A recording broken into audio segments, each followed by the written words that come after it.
The main highlights of this video, we talk about a short video that I posted on TikTok that tons of people saw. So we talk a little bit more about that and some of the background, which is this testimony where before the House Committee in Austin, Texas. And so that section was cut up, and Ann Claire and Texans for Greater Mental Health are the ones who initially posted that, and I just reshared it. So if you're finding this video because you saw the original short one on TikTok, thank you so much for all the kind messages and the really nice things that everybody said, and thank you for watching this video. All right.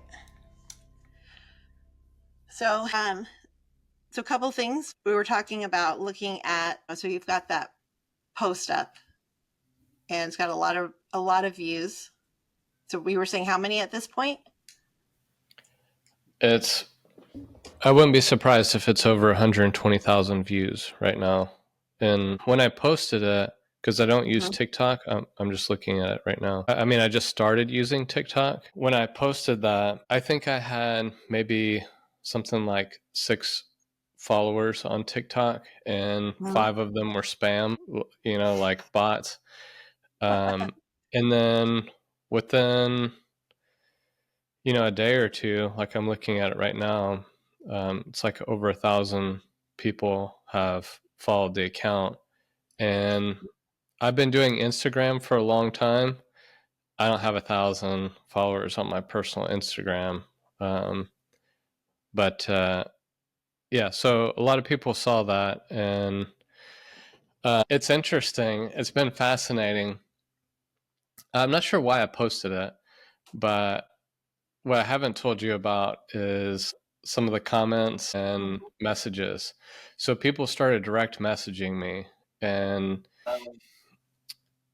there's a lot of desperation in a way. Like, people were messaging me like, hey, I've worked in this field, and there's people that, have friends that have died, or coworkers, that kind of thing. And, they're really struggling. People with substance abuse issues that are reaching out to me that are struggling. Someone, it sounded like the spouse of a veteran, and they're looking for help. Like, individuals are looking for help. There's family members that are looking for help for their loved ones, that kind of thing. And so I was surprised. Well, I was surprised by the whole thing, and I was surprised that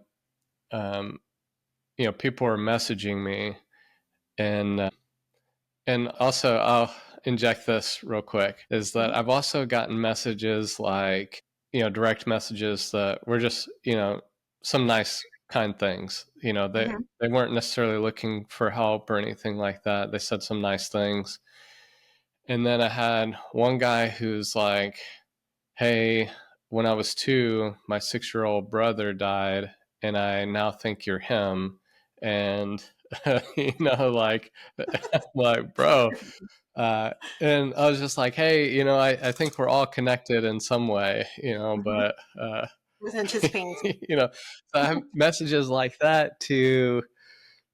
I've gotten lots of spam messages, on other areas of social media, but this one actually seems to be real, which was some lady wanting to pay me essentially $1,000 a week to be her sugar baby. Oh gosh, I knew you were going to say something weird. What else are you about to tell me? Yeah. So, like, the comments are direct messages. There's some weird ones that came up too. But, so it's one thing for somebody to send me a direct message, and, it's essentially, it's between me and this other person, and whatever they're going through. And I've done the best to offer some hope, some resources for all of them, and, provide some information. And but then and I still need to go through. I have a plan to go through all the comments, but initially I thought it was going to be like, well, I didn't know it's going to be so many comments. I don't know how many comments it is now. Mm-hmm. Could be over 1,000. I'm not sure, Mm-hmm. but there were a few comments in the beginning, and I always respond to comments. And Mm-hmm. so when it was like five, I was responding to each one of them, and then as they continued to grow, what I realized is that there's a large percentage of them that are just like what I saw in direct message in terms of, hey, I need this treatment. Like I'm hurting. And so it's one thing for it to be private and, a message, but then the other to see so many people that are just publicly, they're suffering. And Mm-hmm. I do think it speaks to the broader population, is that there's a lot of people that are hurting, and there's a lot of people that want healing and know that there's something better than their current state and the current, I mean, this isn't always from trauma necessarily, but I think, it could be that their work situation is just, it's not a values alignment with them, and but they're doing it, and they're in this trap of whatever it is, and which is then Mm-hmm. causing them to like trying to check out from life, to Yeah. reset from all of that when they're Yeah. spending so much time doing something that they hate or whatever. I mean, Yeah. it could be a number of things. It doesn't have to be, I saw my friend die in the coal mine, or, Mm-hmm. Yeah. I've been working as a first responder and, dealing with loss of life. And it doesn't have to be that, but man, it just, yeah, and people are public about it. It's like, hey, I'm putting Mm-hmm. this out there for anyone else to read, that I need help too. And yeah, and so I'd say that's like huge percentage. And then there's a small percentage that I had this broken down before, and I've forgotten it, but one of it is like kind of like, yeah, the FDA will never approve this. They'll Mm-hmm. never approve Ibogaine assisted therapy because it helps people and they want you sick. Comments like Mm-hmm. that. Yeah. And so Yeah. it's like, and I'm sorry, I forgot. This is a big chunk of them as well. Is just the nicest thing ever. Like, God bless this man. Thank you for your service. I mean, just the nicest comments. It's the nicest thing I've seen on the internet anywhere Mm-hmm. in any comment section. And that was shocking to me. And I have to remember this. Like, anytime I have like a bad day, I'll go back and read that. And because it's the nicest things that have ever been said to me on the internet. And it's a large group of people. Mm-hmm. Yeah. I mean, it sounds like you're talking about, some of the concepts we've talked about too, where it's like um, that common humanity bit where like there's suffering in different ways. There's even like some moral injury things that can happen, but there's also like, if it's out there, it takes away the hiding, which is what induces those concepts of feelings like shame and things like that. There's Yeah. that piece, but then there's also, when that happens and you enter feeling in community with others, then there's this other aspect of it too, where it can feel like this warmth, this validation. Yes, but it's also internal validation as well, not just from others. And being able to see these different comments and how that can really have that feeling of like, well, I put this out there and I'm getting, this is what I'm hearing back, and can really be a really nice way of entering in community. Tell me what you were thinking about this video. So I didn't watch it for a while because you Yeah. had some feelings about it, and Yeah. I then I don't was like like, the "You video. watch it?" Yeah. Yeah, tell me about that. How I feel about the video? Well, so tell me, yeah, if you're comfortable with it. Um, you had some thoughts about it, and I think one of them was that you didn't like it at first, and I you had still don't. mentioned that to me. Yeah, and so I didn't watch it because I wanted to support you in that, whatever your sentiment was. Yeah. And I think you're seeing some of like some growth and things that are coming out positive out of it too. So I'm curious about like, what are your thoughts? And about the video now and before? I didn't like it before. I Mm-hmm. still don't like it. And there's a part of me that even if I thought about sharing it on Instagram, where, which would then carry over into Facebook, Mm-hmm. where I know a lot of these people, like I haven't posted it there because Mm-hmm. there's a part of me that doesn't want people to see it, which is Mm-hmm. strange. I think it's because, it's a couple reasons. I think part of it is in order for you to explain how well something has worked, then you have to explain of how, like in my case, like how messed up I was. Mm-hmm. And I just don't like, and for a lot of people, I would say a majority of the people that I know, they don't even have that idea of me existed. They just have this idea of um, everything's been okay, and no aspect of me has ever been, I don't want to say broken, but struggling, you know, and Mm-hmm. and half that video is an admission of, I don't know. I'll probably post it just to be done with it, you Mm-hmm. know. So it's it's Mm-hmm. it's fully out there in all the places that I can put it and be done with it. Yeah. And when you say that, it makes me think of two things that you've mentioned in the past. One being, so any, things that we've gone through ourselves and then how it can be used for good for others, so that piece, because you know, with the comments and the things of how you're, responding and trying to help and so forth. And then it also reminds me of the feeling of when that time that you talked to, a professor who you were like the all-American hero.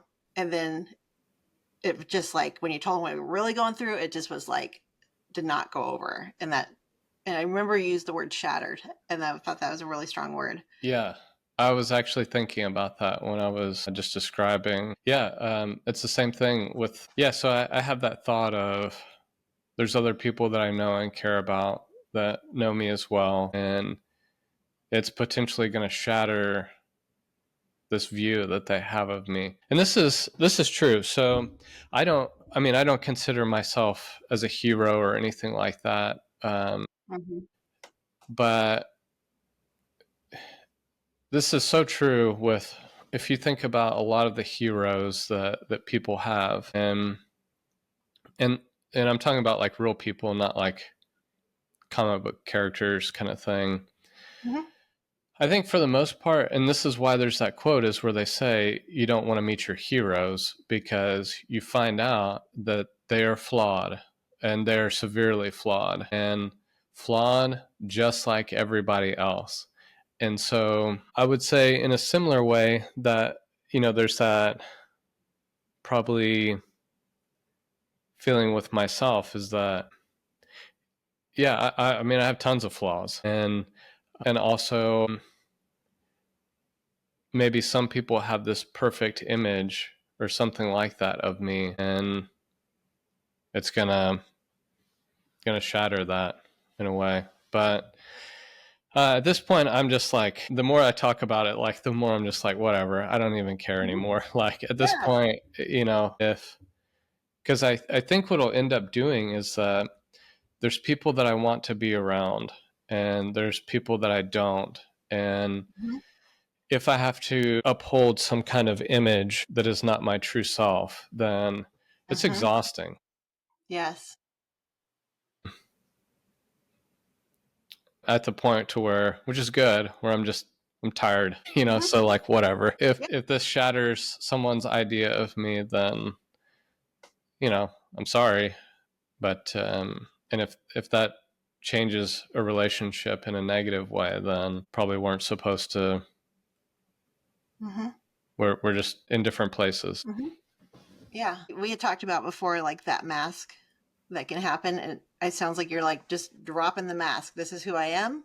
And also when we go down journeys or paths, sometimes, it narrows, the people that we're around, but in the way it's becomes a richer experience with the people who continue on the path with you, including yourself. It sounds like is actually really joining you on this path, this is who I am, and accepting that. Yeah. How does that connect or land with you? Yeah, I think it's true. And yeah, I was just thinking about also too more of the people that could change their opinions of me. Really started going back to thinking about like my old teammates and stuff, where like I think about one who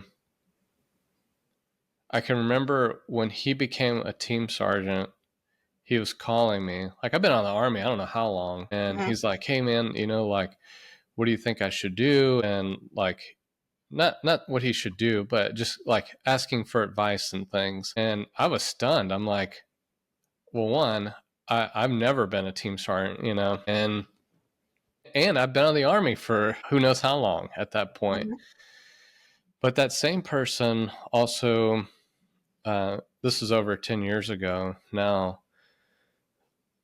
I went out to a wedding. A lot of the old team was there. I mean, those guys are still on active duty, most of them, but all of them were on active duty at the time.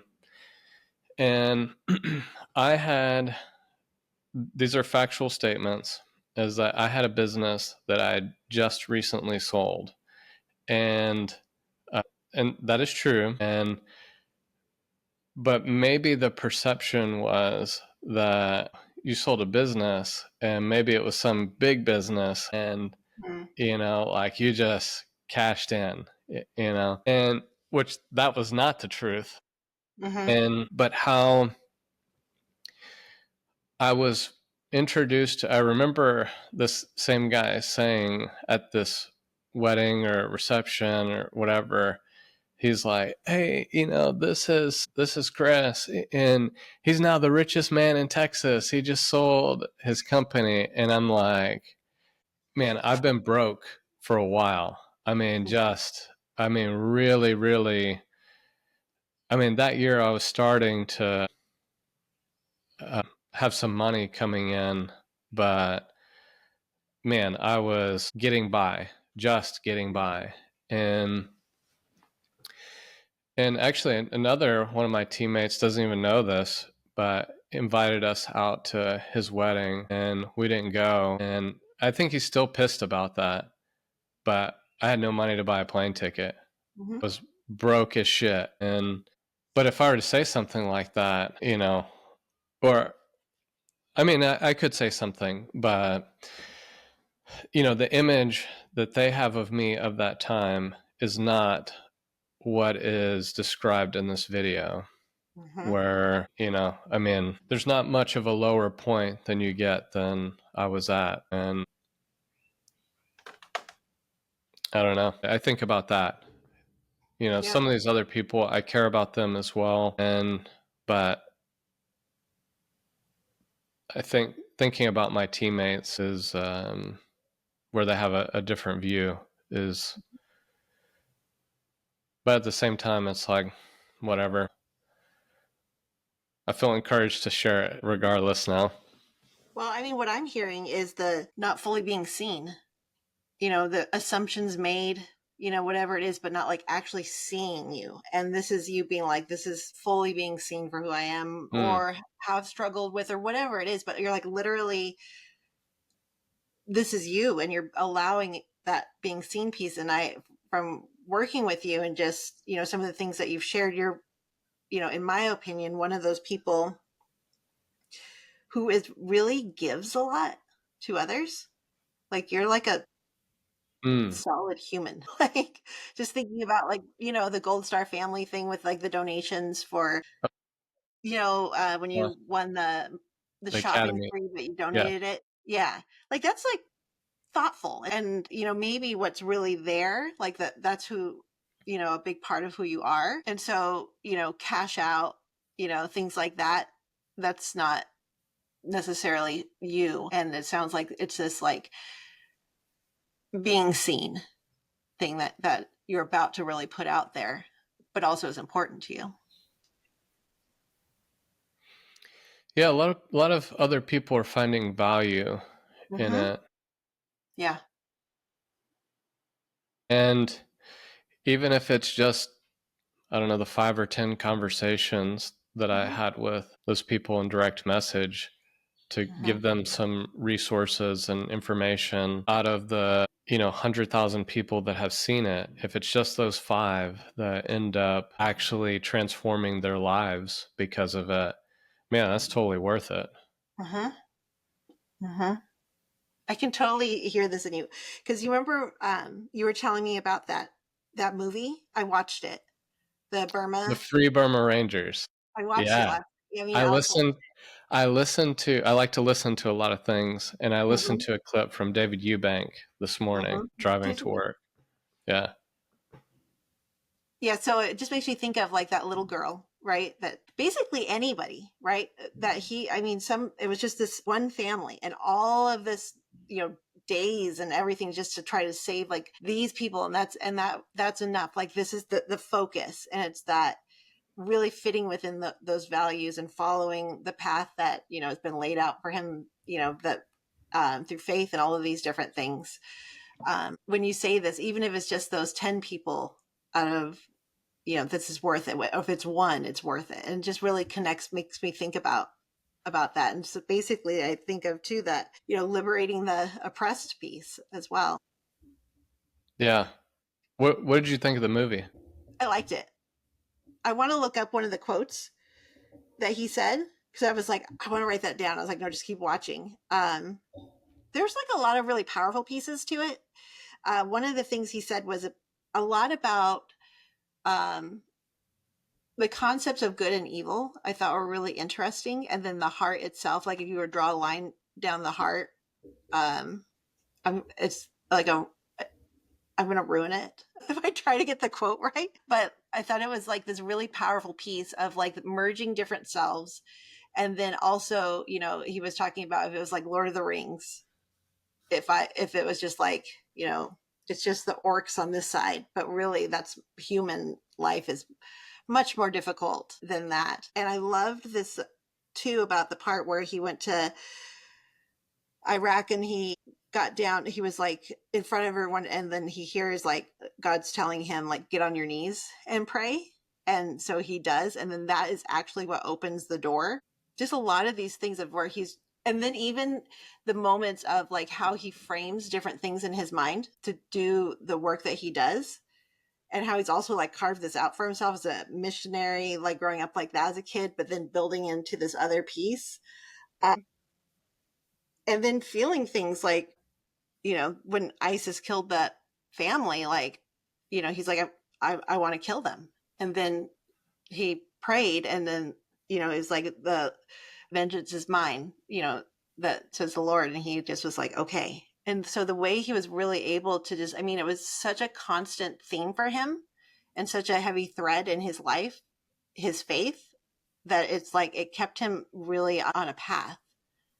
Um, and Alex was like, that was like commenting like his wife is like the perfect, absolute perfect person for him, you know, and that's like kind of cool too that they found each other, and like it's really well, his life has a very true meaning. And I was thinking too about how you said like he's the, I don't know if you used ideal or perfect, but the perfect Green Beret. And I was just like neat because I've got to watch these different aspects and things I know as well. Like he's got, you know, he's going into the indigenous, you know, group, and then he's training them to do the work. And then he even got like people who would go with him from Yeah. Burma to Iraq. Like that's amazing. And but like so you see all these bits, right? And then the way he's getting language in there and the way he's using his hands when he talks, and I was like, it's so cool because you get to just, I can see the bits of the, you know, special operations, I can see the faith, and then I can see him.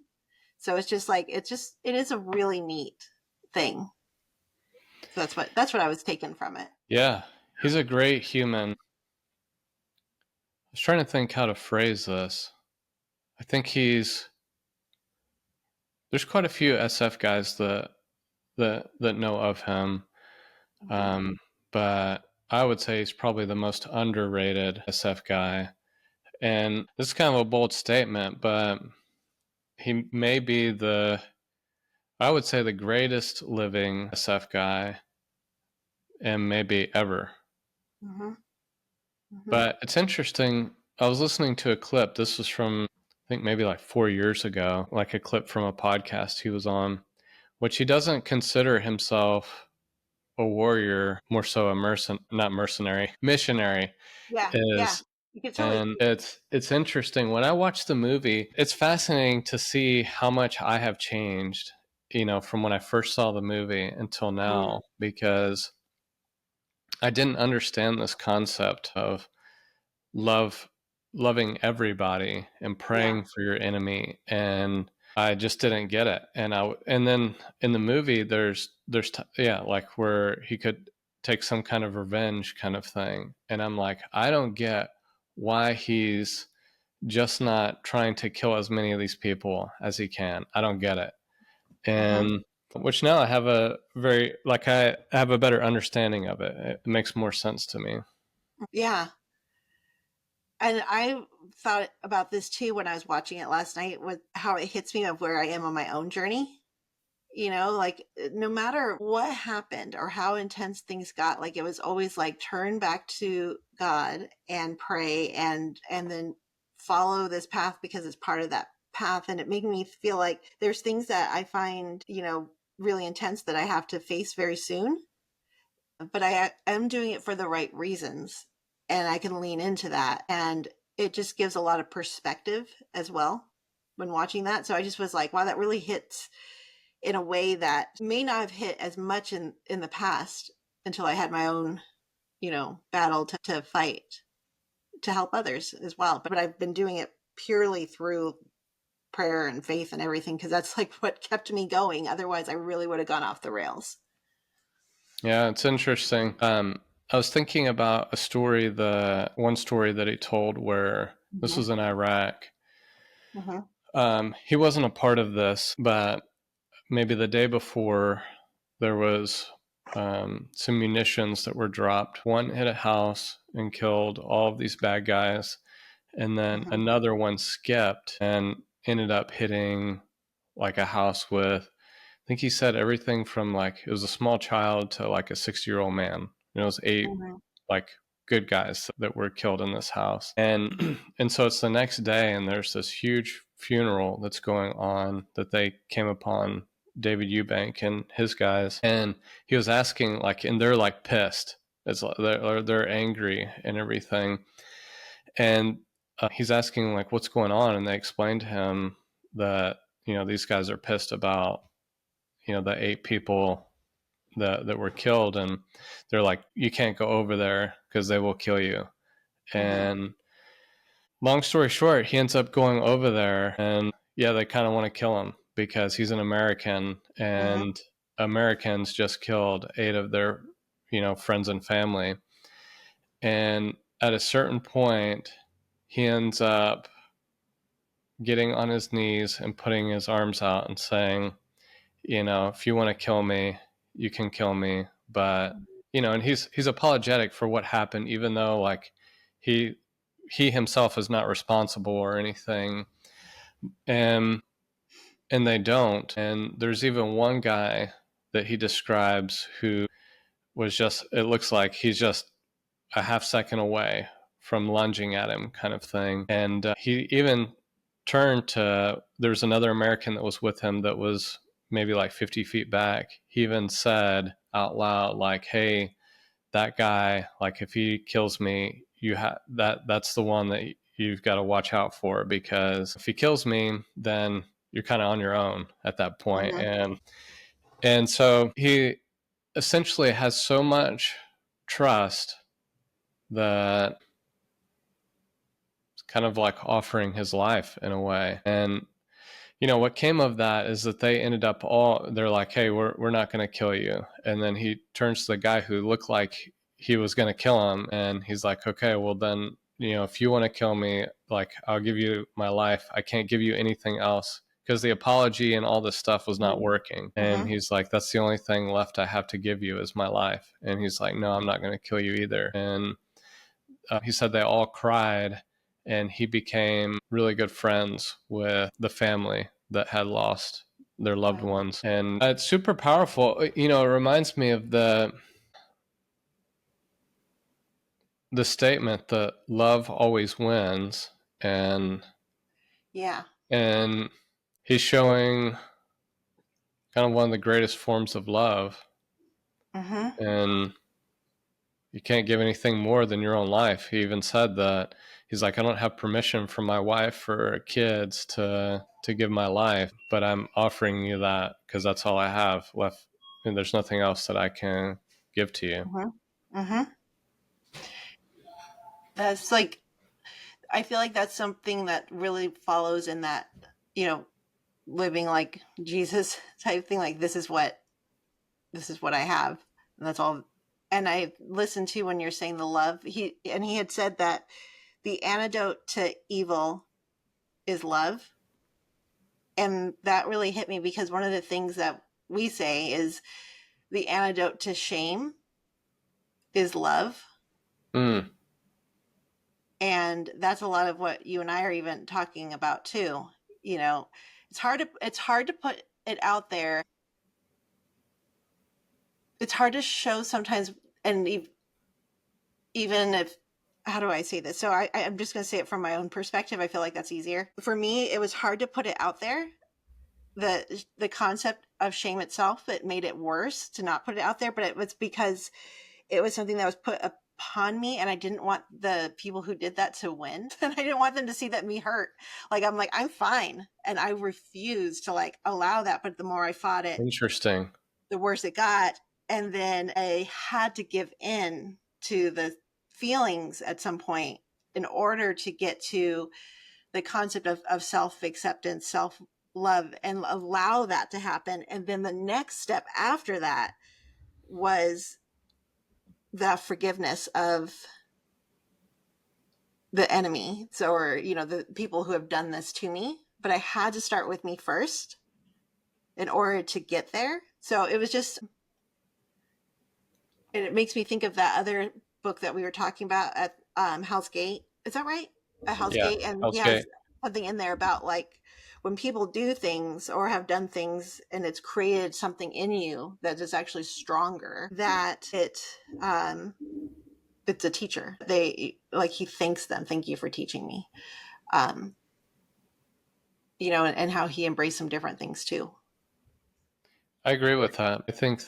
I think what I've been looking at in terms of teachers is more kind of externally, Mm-hmm. where I believe it's true internally as well, but most recently for me it's been externally, Mm-hmm. where, for example, I'm trying to think what this was, but one of my old teammates who,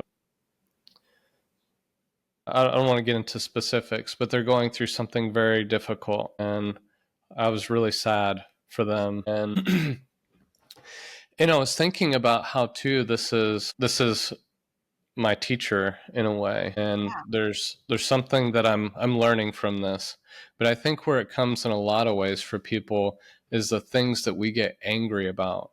So trying to think of a personal example, and I can think of, I'll give an example, is that if someone has, say, a difficult boss or employee or something, and it's like, okay, what is this teaching me? That's a question that I like to ask. and Mm-hmm. and sometimes it could be that, um, maybe I'm judging people, or maybe I'm not patient, or not being loving or kind, or whatever it is. There's a lot of things that, instead of just like trying to put blame on Mm-hmm. someone or something else, yeah, I really like asking that question. Mm-hmm. Mm-hmm. And Yeah, I sometimes agree. I'm too quick about it. Mm-hmm. Too quick. Yeah, or like to sometimes asking that question when it probably doesn't matter. I was carrying some stuff out the back of my shop and there's some concrete blocks and one of them rolled and I totally busted my ass. And then like one of the first thought was like, oh, what is this trying to teach me? And it's like probably nothing, but I think it's good that sometimes those thoughts are coming up because Mhm. if it's something that's like really like jolting you, then like having that response of like, okay, like I have this feeling and it's like intense, but Mhm. what is this? Or this situation is intense, but what is it trying to teach me? And sometimes we don't know the answer right away, I don't think. Yes. Yes. What you're saying makes me think of, so I was looking into something about, like, because I'm trying to help my field and I'm looking at, so why do some clinicians who are really good at what they do, why do they hide? Like, what is going on? How can I help empower? And one of the things that I was reading about was, I might not get this formula exactly right, but it was something about when you have self doubt or imposter syndrome, or you need that validation from others, plus an unhealthy perfectionism, and if there's any of that unhealthy altruism too, of like, I have to save everyone, I have to do Mm. this, and that gives me value, and a negative bias, like a just negative bias thought process, which can sometimes be there because it's a form of protection from whatever happened in life. Those are that there's like a formula of that really leads into suicidal thoughts and things like that. And that really hit me because I think just what you're saying with the blocks, that's not a why. That you're like, that's it. It's my unhealthy perfectionism. I don't mean it that way, because I ask Right. why for everything too. Um, but it really connected of, maybe that's what I had to learn, was like, let go of the constant trying to help everyone, to my own self detriment, which was completely unsustainable. And not that, just that, but allowing, to be treated poorly by, my own upper chain, and then allowing that, in order to allow me to do that altruism, to be able to give that. And then there'd be this really rigidness that would, this like self doubt, or maybe the self doubt, I honestly might not have been there that much back. That's a little cocky, but that perfectionism, in order to remain safe, as I think as well, just to keep all of that away and just do everything exactly as it needs to be, so I can do the work which validated me instead of any sort of internal validation. And I think, and then I'd get validation from patients and stuff, and it just, like, I couldn't hold it. Like, I couldn't accept compliments and things, just couldn't. And obviously it's more about someone else's growth, and I give that back freely, but it's something, there's something here too. And that was what I had to learn personally, I think. And the other bit was patience, like timing. Yeah. There's a lot of what you said that I really resonate with. But I'm not good at this, and I probably said quite a bit that contradicts this, but I'm working on it. Mm-hmm. Is that I think when we seek value from anything externally, we're Yep. always going to be let down. Mm-hmm. And so I'm working on being better at that. And we know this to be true. I don't know if I've talked about this before, but we know this to be true because there's nothing that we've gotten that has created a long-term happiness externally from us. Mm-hmm. It's like, because a lot Yeah. of people think like if I get this car or if I get Mm-hmm. all these nice messages on Instagram, then I'm gonna then or whatever it is, if I Mm-hmm. get this house or this relationship, Mm-hmm. then or this job, then I will be happy.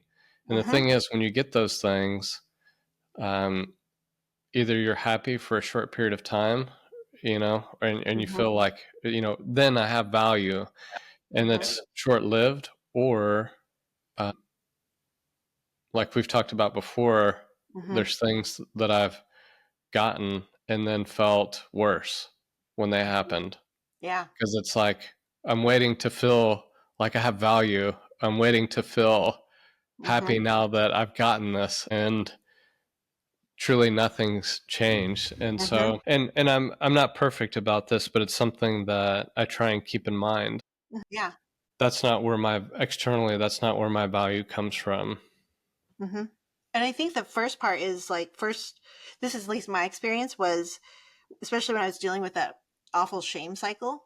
Um, First, I had to like see in other people's eyes that like they saw me as the way I would, the way I now see myself. But it's like I had to see it first, which I don't think is a very like great way of doing it. It just was what my first step was, and then it went into, um, it's definitely a struggle because it went that back and forth because eventually I had to break down, like look and like self validate. But the one thing I feel still that rather loudly is imposter syndrome, because I that is where I still look for validation from others, because I'll put myself out there and then I'll be like, was that okay? Let me see what someone, did they say something? Oh, that was good. Good job, Megan. Oh, you need to do more now. So it's like, and that's where I think it still catches me.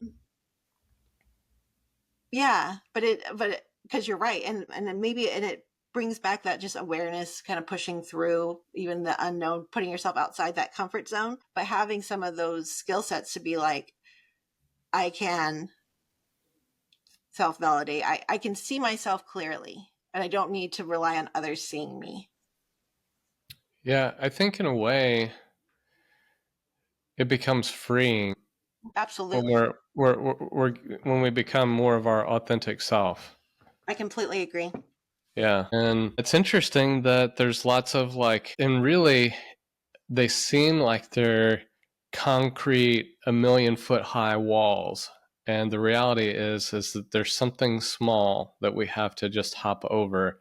Mm-hmm. But it seems scary and daunting. And that's why I like whenever I think about things that are, okay, this is difficult or challenging, but that doesn't mean bad. And this also equals growth Yes. and potential freedom and all these other things. Then, like, my whole mindset shifts on it to where it's like, Mm-hmm. okay, I don't want to do this, to where, like, okay, let's like do it Mm-hmm. and work through it. Mm-hmm. And I think it's also that values led, right? Like you do it because there is something that you care about, like something that hits, and this, I'm moving towards something that's important to me, or my own internal mission.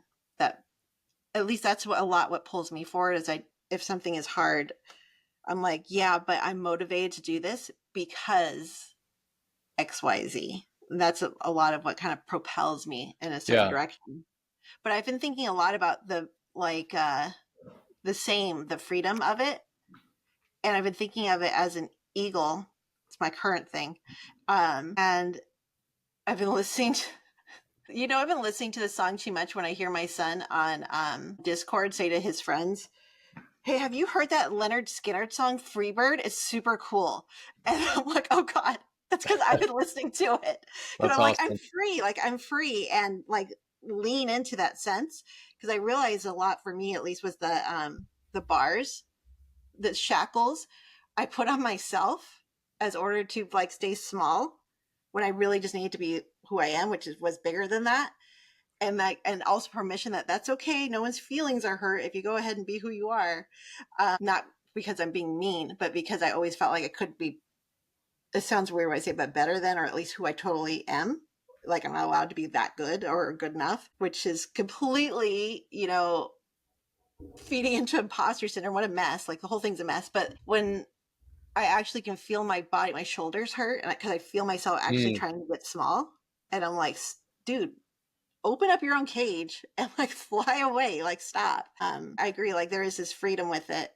And the patience aspect, I found there's this Bible verse which is all messed up because I put it on my phone and I can't see it now, and I'm not great at memorizing them. I know I can, but it's something about uh patience, basically finding, and the strength that comes from that. And then um and then you with and then they shall mount up with wings like eagles, they shall run and not be weary, they shall walk and not faint. And I was like, dang, there's the eagle thing again. But anyhow, that's kind of what I'm going too long, but one of No, the it's things okay. that I've been playing with mentally, because the other thing is, whenever it is shame, I mean that's hiding. That's and shame, I think, is a weird word. I should put this out there. That shame doesn't mean that it's not the same as like ashamed. Like shame is something that can be because of hiding for whatever reason, and sometimes it can be just because we are conditioned towards it or something like that. Because I feel like shame means because you did that terrible thing and now you should feel ashamed. That's not what it actually means. Yeah, I like the definition or how someone told me to differentiate between guilt and shame, where Mm-hmm. guilt is I messed up and Mm-hmm. shame is I'm messed up. Like there's something wrong with me And then you versus like, feel it. Absolutely. Yeah. Yeah. And then I've moved into like, whose shame is it really? It's not mine. It's like in this case for my situation, it's theirs. Like it's and then was able to let that go and just be like, dude, I'm here. I am who I am.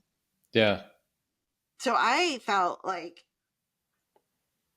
for my own pieces watching that video of yours, right? I was like, why doesn't he like it? I was like, this is fantastic. Um, but I understand because I've had like classes and stuff where I'm like, yeah, when I was feeling suicidal but now I'm not. And they're like, what? And then they're like, I've had people like freak out about that. I was like, oh, is this like this is a weird concept for people. Oh, sorry. I won't say these things, but it is an interesting thing of, like I've let that go just because I think it's actually more common. Maybe not. I don't know. But I think it's if you got to say it out loud and someone else is like, oh, okay, so it is okay to like say. yeah. Like I said, I different. It's through different means, but Mm-hmm. I think there's so many people. Like from seeing what I read, there's so many people that they're hurting. They're going Mm-hmm. through something difficult. They're suffering, and Mm-hmm. in a way, I think a lot of people are looking for a way to suffer less or to remove that suffering altogether.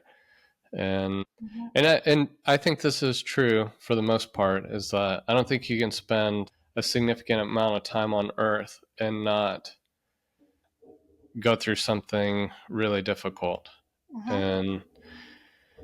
And so yeah, I think, but I'm very excited about the future because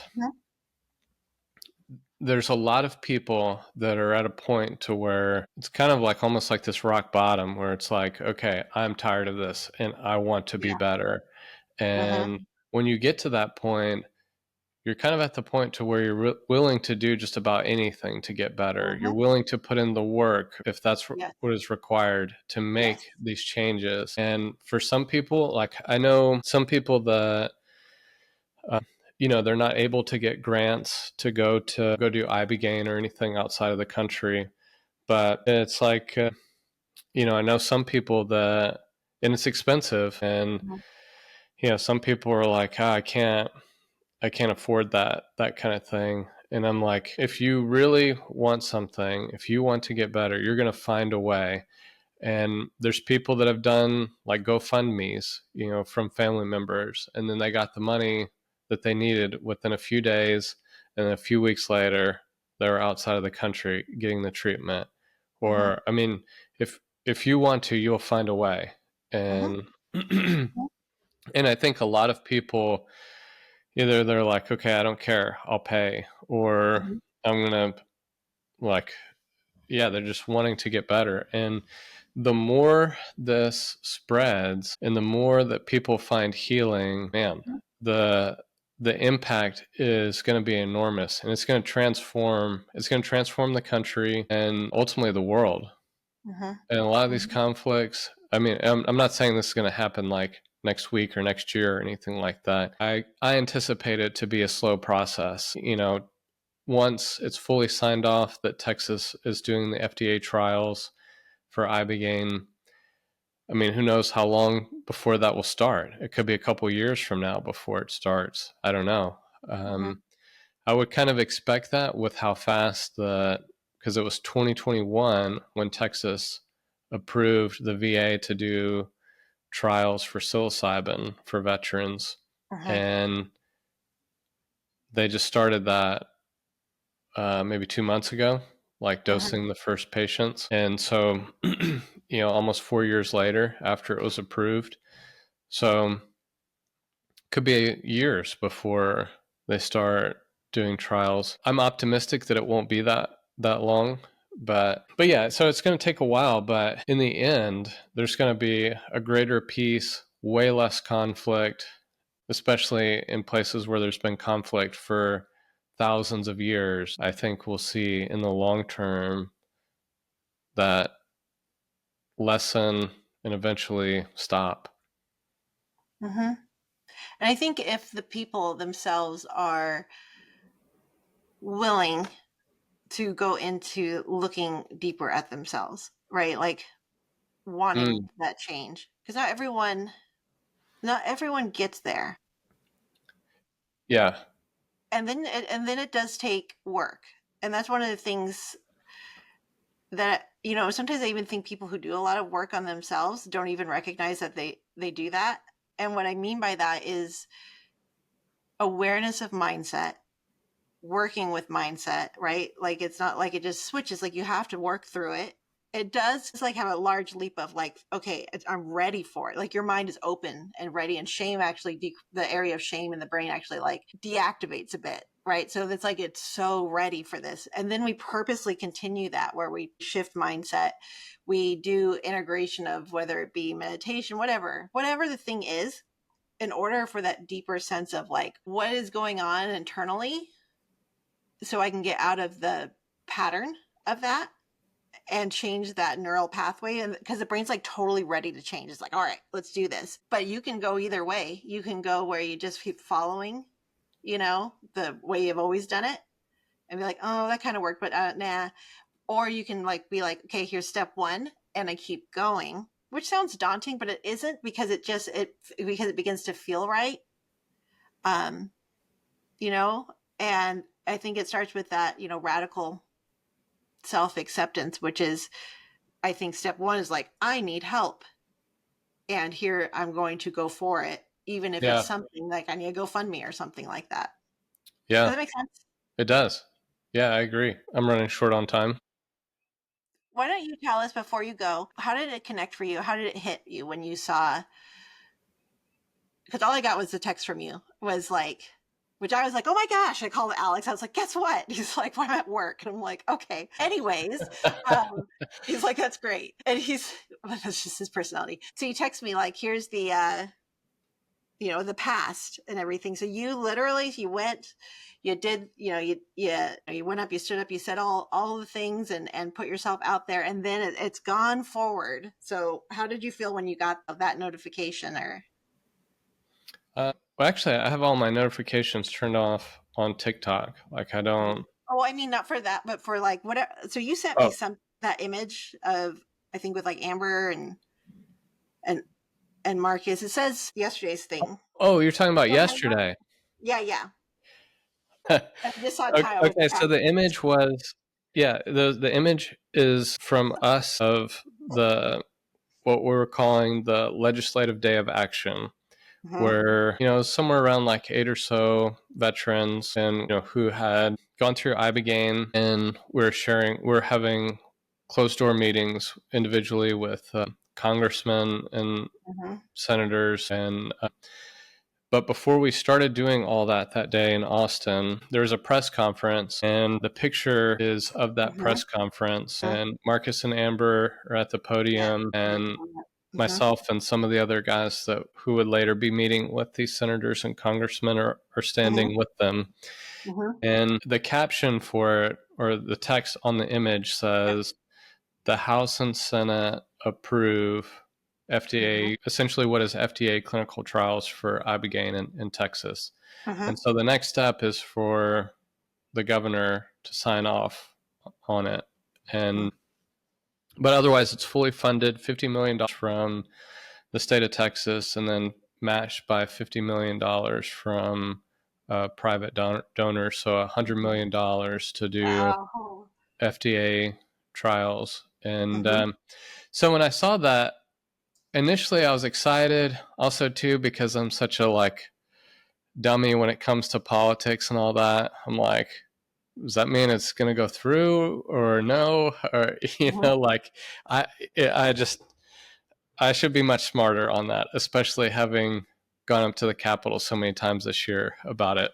But it just really, what it made me think back on the feelings that I had when we were going up there, meeting, having those individual meetings, and when we're testifying before the committee for the House and all that. The feeling that I had, I mean, there's intense feelings, some feelings that I've never had before, Mhm. but one of them was,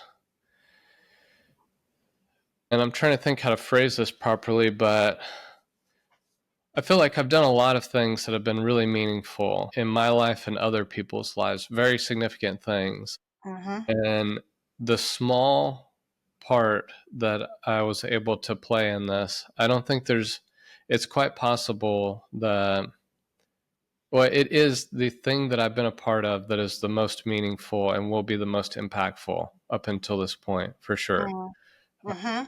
Because the potential that it has to transform so many lives, and like what I was talking about before, ultimately the country, and then beyond that, it's enormous. It's going to save countless lives, and it's going to have a positive impact on so many others. And yeah, it's enormous. And so at that time, I was kind of thinking like leaving the Capitol after we had testified before the committee. I was like, okay, um, my work here is done. Like there's nothing, like I have nothing more to do on earth. This is like, this is it, I mean, it kind of felt like this is the Mhm. only big thing that I came to do. And any other time is just like bonus time to do earth. And, um, which I think there's a lot of other important things for me to do still, but, this one, man, it's going to be really really hard to top. And so I was just thinking about that feeling of that time, and thinking about, I'll say this because I just want to have it as a memory to go back to and listen to as I forget details.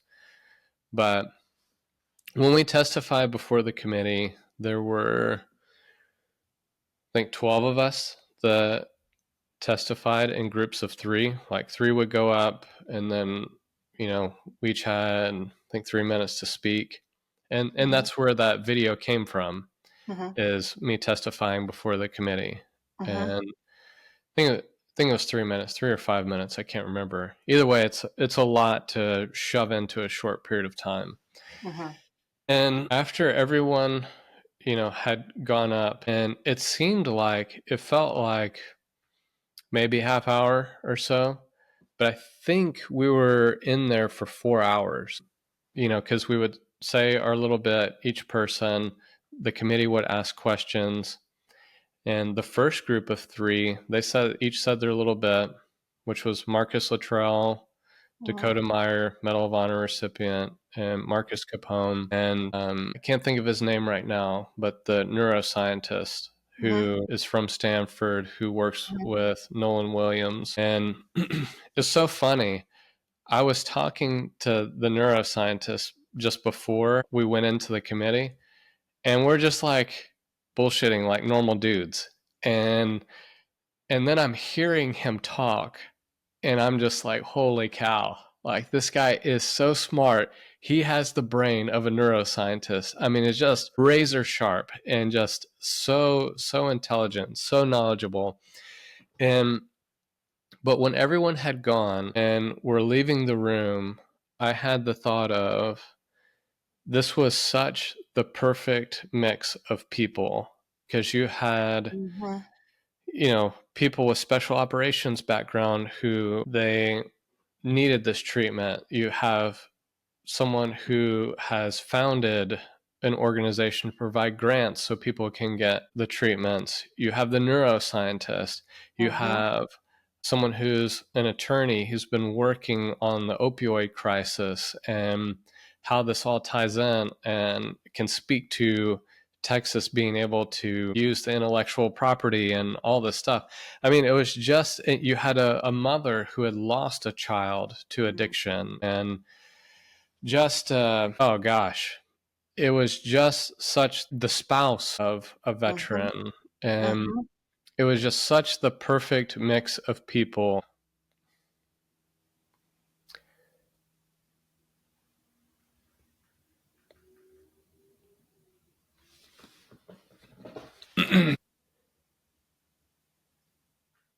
And the and in my opinion, it's just, there's no way that that was anything other than divinely orchestrated. And when we left that room and we walked into this kind of courtyard type area, and we're all going to take a picture, the whole group of us, everything from us that shared our testimonies to the representative who, Cody Harris, who authored the bill, everybody who's played a role in some way. Mm-hmm. We take this big group picture in this kind of courtyard area. As we're walking there, it was as if out of a movie scene. I don't know how else to describe Mm-hmm. it. There was just something, a strange feeling about it, where almost like you're kind of observing it as if you're watching a movie. You know, when you're watching a movie, you're the observer. Mm-hmm. And but this was like you're a participant, but you're also the observer.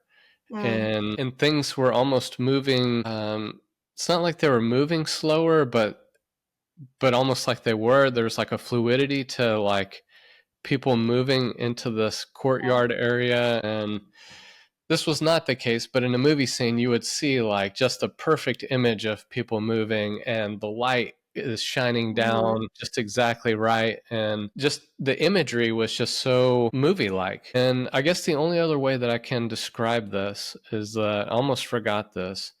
It was almost as if there was a vibration, Mm-hmm. that this frequency that each of us were on, Yeah. that was way higher than normal.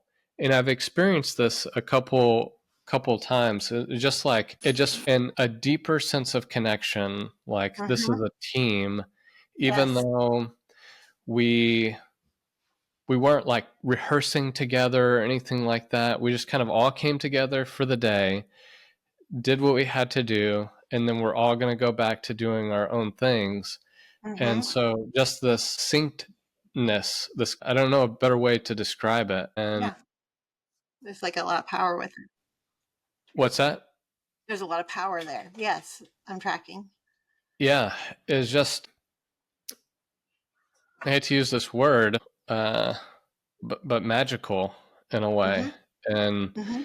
because there's a few other times where I felt something similar, and and it's just this feeling of like this is a group of people, and it elevates you as well, like Mm-hmm. Mm-hmm. where your patience, your kindness, your compassion, your peace, your love, like all of those things are much, you can access them easier. It's And like you're expanding in order to hold all of this, all of these things, and like you yourself are expanding, and so all these other things are like more available. yeah, it's an energy for sure, Mm-hmm. that, and it's, man, what a, and so that was one of the things that I thought about as well. And I like to reconnect with things like that, Favorite. reconnecting to some of the things from experiences from Mexico, because it allows you, because I mean, things are going to happen. We get like, tough things are going to happen. People are going to piss us off. And then you kind of shift from maybe this good place that you were in. And for me, reconnecting to those experiences brings me back to the same kind of positive place. And, yeah, it's just a immensely powerful, unique, and awesome experience. Hmm.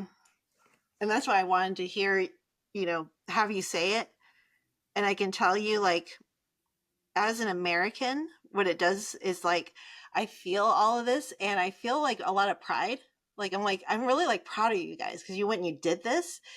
Um, and the feeling it, even hearing you talk reminds me of, this sounds really weird when I say this, but after 9/11, Mm. so living in Los Angeles, like I can't say that I thought much about the United States. Like I knew about where I lived. That was what the news was about, like movie stars, whatever. And then after that, all of a sudden, everyone had American flags on their cars everywhere. And all of a sudden, it was as if I was aware of the rest of the country. And it was like a power of like, we are united and together. And there was this energy with that. And it Yeah. was just like, I remember it so distinctly. And when you describe this to me, it is that same feeling that I feel. Yeah. Yeah, there's definitely a sense of unity with that. And you know where there was another glimpse of that for like a Mm. short period of time? I think it was 2011 or 2012 when bin Laden was killed. And Yeah. then it was like the country united for a half second once again. Mm-hmm. Yeah, man, if we could imagine a world where we have that same kind of feeling. There's some Wow. statistics too Yeah. in New York where crime and suicide and rates of depression and all this stuff Mm-hmm. plummeted after 9/11 for a Mm-hmm. while. And Mm-hmm. I mean, yeah, it's just I think it's coming. That sense of we're in this together and the sense of connectedness. I think it could be far out, but it's coming ultimately. And it's there and we're capable of accessing it. Hmm. It's not gone, even though things feel pretty divided at times. Like it's like it is there. And it's just like, I don't know. I was like, yes. And I too struggle with the politics thing because I was like, look, Alex, look. It's, and he's like, man, it's not like it's open for everyone in Texas. He's like, and I'm like, oh yeah, that's true. Not that that's a bad thing, but my brain was like, yay, I do that. I'm a rather extreme person. I feel it. And I love hearing you say this because you can like really, you can really feel that and it really resonates. So thank you. And thank Yeah, you for all that you've done and going and everyone who is part of that team, but like really putting that out there. Like, thank you. yeah. I mean, it was a gift for me to be a part of that extreme gift. But you know what's so funny is that man, I sent that image to my coach Mm-hmm. yesterday. I think it was Mm-hmm. yesterday. This is the day before. I forget. But I sent it to her, my preparation integration coach, and I just wrote like a few words, like maybe like 5 words, which I do feel this is it's like what a strange time to be alive because 10 Mm-hmm. years ago, I was the guy that thought that whatever the doctor knows best and what they prescribe, the answer is in the pill and all of that. And anybody taking CBD is a piece of shit junkie. And, like, and not to mention if you were to go to another country to do some Schedule 1 drug, you know, and to then if somebody, I mean, just to imagine the changes of where I was 10 years ago to now I'm playing some role in legislation for this to be passed in Texas is so wild. But I mean, it is an enormous gift. Me and my wife were at the Capitol 2 days ago, Mm-hmm. not for this, but, and we're just talking about it, that like how thankful we are. It's like, can you believe that we're we played a role in this, like we're a part of Mm-hmm. this. I and know. and then you said the word on a previous call, Mm-hmm. how historic it is. It's Mm-hmm. It historic, is. very historic, and dang, so cool. Yeah, just lots of gratitude to have been a part It's of it. so cool. Yeah. Yeah. And I feel gratitude too for like pieces that I did not play a piece in that piece, but it's like just being part of this concept and moving with it is just very exciting. Hey, thanks for watching this video. If you got a lot of value out of it, or if you know someone who could get some value out of these, please share this channel with them. Also, if you subscribe and leave comments, I try and respond to every single one of them. Thank you guys again, and we'll see you.